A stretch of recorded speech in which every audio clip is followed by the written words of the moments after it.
ایک گاؤں میں بلال نام کا ایک لڑکا رہتا تھا۔ وہ بہت ذہین، محنتی اور پڑھائی میں اچھا تھا، لیکن اس میں ایک بری عادت تھی۔ وہ بہت جلد غصہ کر جاتا تھا۔ اگر کوئی اس کا کھلونا لے لیتا تو وہ فوراً ناراض ہو جاتا۔ اگر کوئی اس کی بات سے اختلاف کرتا تو وہ چیخنے لگتا۔ اسی وجہ سے اس کے دوست اس سے تھوڑا دور رہنے لگے تھے۔ بلال کو یہ بات سمجھ نہیں آتی تھی کہ لوگ اس سے دور کیوں رہتے ہیں۔ وہ سوچتا تھا کہ وہ ہمیشہ صحیح ہوتا ہے، اس لیے دوسروں کو اس کی بات ماننی چاہیے۔ ایک دن اسکول میں استاد نے اعلان کیا، بچوں، اگلے ہفتے ایک گروپ پروجیکٹ مقابلہ ہوگا۔ ہر گروپ کو مل کر ایک ماڈل تیار کرنا ہوگا اور بہترین گروپ کو انعام دیا جائے گا۔ تمام بچے خوش ہو گئے۔ استاد نے بچوں کو مختلف گروپوں میں تقسیم کیا۔ بلال کو 4 دوسرے بچوں کے ساتھ ایک گروپ میں رکھا گیا۔ شروع میں سب نے مل کر کام کرنے کا فیصلہ کیا۔ ہر بچہ اپنی اپنی رائے دے رہا تھا۔ اچانک ایک بچے، احمد، نے کہا، میرے خیال میں ہمیں ماڈل میں ایک چھوٹا باغ بھی شامل کرنا چاہیے۔ بلال فوراً بولا، نہیں، تمہارا خیال اچھا نہیں ہے، میری بات ہی درست ہے۔ احمد خاموش ہو گیا۔ تھوڑی دیر بعد ایک اور بچے نے ایک نئی تجویز دی، لیکن بلال نے اسے بھی رد کر دیا۔ اب باقی بچے اداس ہونے لگے۔ انہیں محسوس ہوا کہ بلال کسی کی بات سننا ہی نہیں چاہتا۔ چند دن گزر گئے۔ گروپ کے بچے آہستہ آہستہ بلال سے بات کم کرنے لگے۔ ایک دن بلال نے دیکھا کہ اس کے ساتھی آپس میں ہنس رہے ہیں اور منصوبہ بنا رہے ہیں، لیکن اسے گفتگو میں شامل نہیں کر رہے۔ وہ اداس ہو گیا۔ اسے پہلی بار احساس ہوا کہ کچھ غلط ہو رہا ہے۔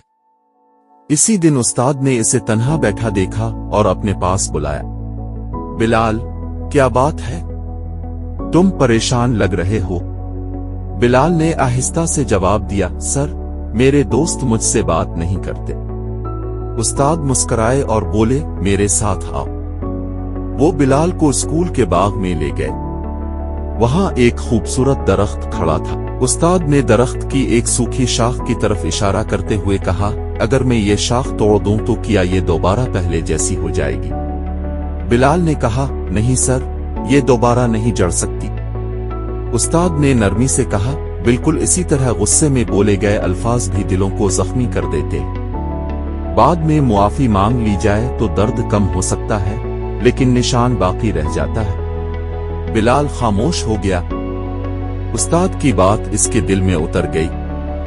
اس رات وہ دیر تک جاگتا رہا۔ اسے یاد آنے لگا کہ اس نے کتنی بار اپنے دوستوں سے سخت لہجے میں بات کی تھی۔ اسے اپنی غلطی کا احساس ہونے لگا۔ اگلی صبح وہ اسکول پہنچا تو سیدھا اپنے گروپ کے بچوں کے پاس گیا۔ اس نے کہا، دوستو، مجھے معاف کر دو، میں اکثر غصے میں تمہاری بات نہیں سنتا تھا۔ بچے ایک دوسرے کی طرف دیکھنے لگے۔ پھر احمد مسکرایا اور بولا، اگر تم واقعی بدلنا چاہتے ہو تو ہم تمہیں ضرور معاف کرتے ہیں۔ بلال بہت خوش ہوا۔ اس دن کے بعد اس نے فیصلہ کیا کہ وہ اپنے غصے پر قابو پانے کی کوشش کرے گا۔ جب بھی اسے غصہ آتا، وہ فوراً جواب دینے کے بجائے چند لمحے خاموش رہتا۔ کبھی گہری سانس لیتا اور کبھی پانی پی لیتا۔ آہستہ آہستہ اس کی عادت بدلنے لگی۔ اس کے دوست بھی دوبارہ اس کے قریب آنے لگے۔ چند ہفتوں بعد اسکول میں ایک اور مقابلہ منعقد ہوا۔ اس بار بھی بچوں کو گروپوں میں کام کرنا تھا۔ بلال نے سوچا، اس بار میں سب کی بات غور سے سنوں گا۔ کام شروع ہوا۔ ایک بچے نے ایک نیا خیال پیش کیا۔ بلال نے مسکرا کر کہا، یہ بہت اچھا خیال ہے۔ دوسرے بچے نے بھی اپنی رائے دی۔ بلال نے اسے بھی غور سے سنا۔ اب پورا گروپ خوشی سے مل جل کر کام کر رہا تھا۔ کچھ دنوں کی محنت کے بعد ان کا پروجیکٹ مکمل ہو گیا۔ جب مقابلے کا دن آیا تو تمام گروپ اپنے ماڈل لے کر ہال میں پہنچے۔ اساتذہ نے ہر پروجیکٹ کا جائزہ لیا۔ نتائج کے اعلان کا وقت آیا تو پورے ہال میں خاموشی چھا گئی۔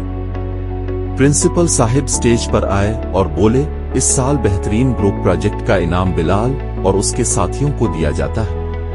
پورا ہال تالیوں سے گونج اٹھا۔ بلال اور اس کے دوست خوشی سے اسٹیج پر گئے اور انعام وصول کیا۔ انعام لینے کے بعد استاد نے مائک سنبھالا اور کہا، بلال نے ہمیں ایک اہم سبق سکھایا ہے۔ اپنی غلطی مان لینا اور خود کو بہتر بنانا ہی اصل کامیابی ہے۔ تمام بچوں نے تالیاں بجائیں۔ بلال کے چہرے پر خوشی اور اطمینان تھا۔ اب وہ سمجھ چکا تھا کہ دوسروں پر غصہ کرنا طاقت نہیں، بلکہ اپنے غصے پر قابو پانا اصل بہادری ہے۔ وہ خوش تھا کہ اس نے نہ صرف مقابلہ جیتا بلکہ اپنے دوستوں کے دل بھی دوبارہ جیت لیے تھے۔ سبق: غصہ انسان کو دوسروں سے دور کر دیتا ہے، نرم لہجہ اور اچھا اخلاق دل جیت لیتا ہے۔ اپنی غلطی تسلیم کرنا بہادری کی نشانی ہے۔